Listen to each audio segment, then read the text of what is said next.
What it is, YouTube, my name is Batman, and the majority of the success Call of Duty has seen throughout the years has been built largely on its ability to hook casual players, on making noobs feel like pros at the game the second they pick up the controller. The basic rule of FPS game marketing is that players love getting lots of kills, but hate getting killed a lot, and that's obvious to any of us that play. But it's important to realize that that is the main factor Call of Duty developers take into account when designing a new Call of Duty. The more players getting lots of kills and the less players taking lots of deaths, the more money the game will make. However, the obvious and glaring problem here is that for every kill, there has to be a corresponding death. Every time you kill someone, they are getting killed, obviously. So every time somebody's getting lots of kills, other people are taking lots of deaths. It's a simple law of FPS multiplayer. It's logical, and it's a logic that COD developers have tried very hard to work around for the sake of higher profits. In the end, the only way to solve the problem is to incorporate an entity that doesn't mind getting killed a lot, an AI entity, and that is the main driving force behind things like combat training and squads mode. These are clever game modes providing outlets where new players, or simply bad players, can get a lot of kills without getting killed a lot. That's why Titanfall is bringing in AI characters into their multiplayer. It's the latest attempt at solving this absolute contradiction that Call of Duty is frankly having trouble managing fairly. So if you look at any Call of Duty in the last 5 years, you can always find little nuggets designed to boost noobs. Before the franchise blew up, it was things like Juggernaut, the infamous noob tube, and then of course came death streak rewards, which were designed obviously to end death streaks, because if too many death streaks go on too long, a player won't think they are good at the game and will be statistically that much more likely to stop playing the game. The care package was a clever idea to allow any player to have a chance at the chopper gunner or AC-130 or what have you, and that will get them hooked, obviously, once they have one strong session in either one of those kill streaks. And the Black Ops second chance perk, more death streaks in MW3, and the support strike package is designed to allow anyone to get some decent streaks like the Juggernaut or stealth bombers, you know, have some fun that way. And then of course you have things like target finders, all of these clever little gifts to newer players. And so those are the obvious implementations geared towards strengthening newer players. But the problem with obvious is that people notice and it pisses them off, and eventually the developers have to take them out. Granted, they resist it versus, I think a very good example that makes it clear just how important protecting new players is to Call of Duty developers is the death streaks debacle. People hated death streaks in MW2. So in Black Ops, they took them out, but they put Last Stand in as a perk called Second Chance, that you would have every death, not just on a death streak. And obviously they knew that was going to piss off a lot of people, but they did it anyways to protect casuals. And then everyone bitched so hard about that in MW3 they took it out, and that's really when Call of Duty began lying to its fan base. There are some videos on YouTube you can find that document this, but those of you who were around during MW3 probably remember when the community manager at the time, Robert Bowling, got on stage at that COD XP event and announced that there was no more Last Stand, and then he infamously screamed, "Fuck you, Last Stand." He screamed that, and everyone thought it was so funny, and we were all so happy to see they finally took that bullshit out of the game. But then of course, those of you who played MW3 will recall that indeed it did not have Last Stand, but it had Final Stand, which was the exact same thing. You kill a guy, he falls on the ground, he kills you, and then he gets back up later. And then on top of that, they had Dead Man's Hand, where motherfuckers would fall on the ground with C4 and blow everything up. And that was the most infuriating thing in Call of Duty history. Everyone that had played Call of Duty for more than a year hated death streaks. They hated them in MW2. They hated Second Chance that much more in Black Ops. And we all made it very clear how much we despised that feature, and yet they still had the gall to bring it back in MW3, and in fact double down on it with that C4 Jihad bullshit. That's how much they cared about protecting new players. The newer casual players take absolute priority over veteran fans, and in fact I would go so far as to say that they don't even want veterans of the series to keep buying new games, because veteran players generally are not a profitable expenditure. Allow me to explain. If you are a 2KD player, you are not cost effective. For instance, I bought Black Ops 2 for $60. I put some work in that game. I liked the game, I won't lie. It was a rusher's game.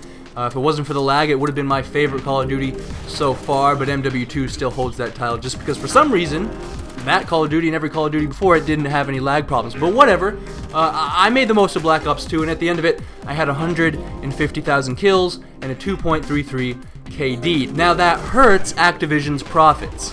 Because again, for every kill there has to be a death, which means for every positive KD player, there has to be a negative KD player. For every player having a good time on Call of Duty, there is inevitably a player having a bad time on Call of Duty. And the higher your KD, the less profitable you are to Activision, because it's a cost-benefit analysis. How many other players are having a bad time because of you having a good time?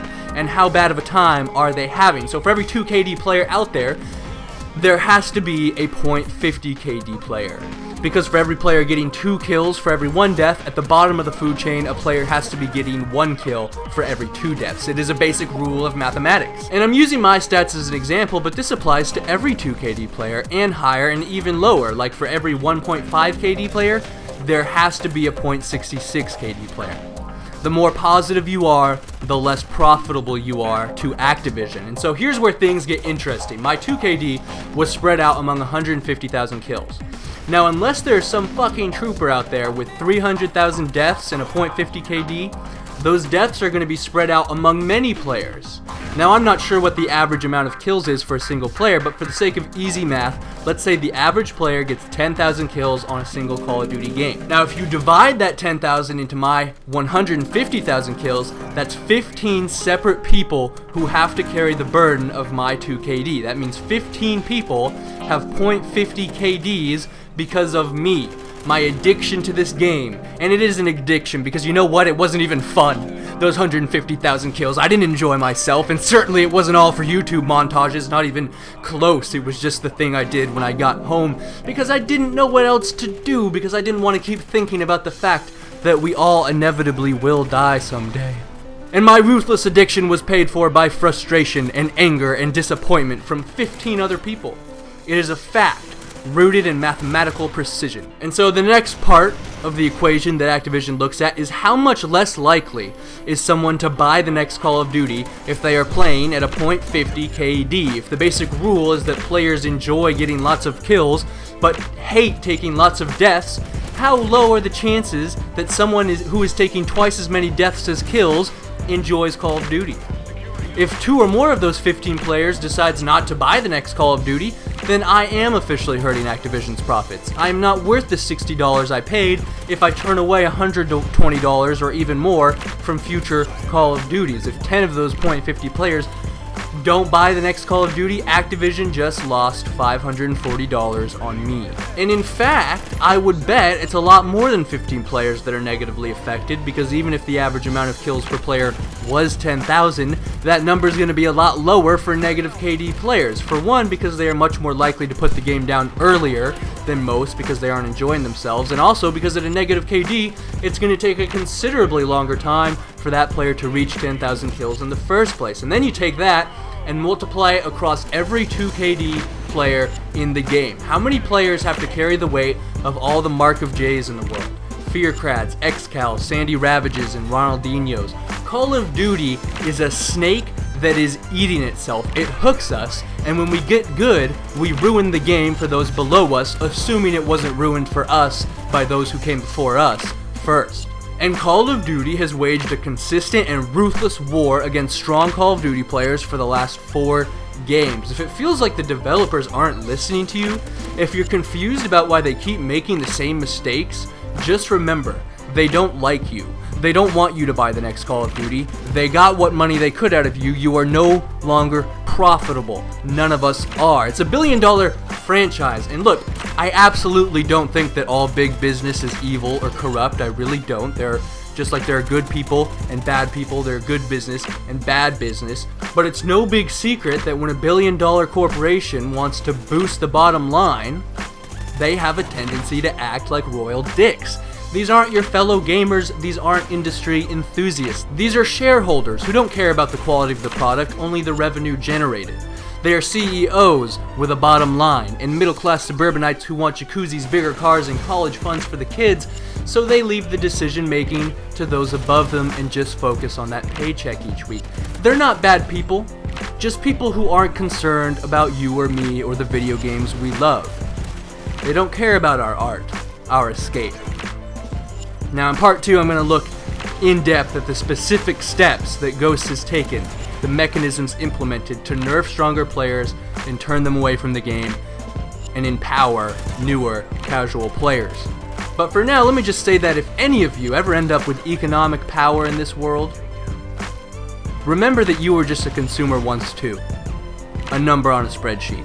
And remember that you loved a product, and that something you enjoyed deeply was destroyed in the name of higher profits. Please remember to rate. This is Batman, signing out. This is bullshit. Come out and fight. There you are.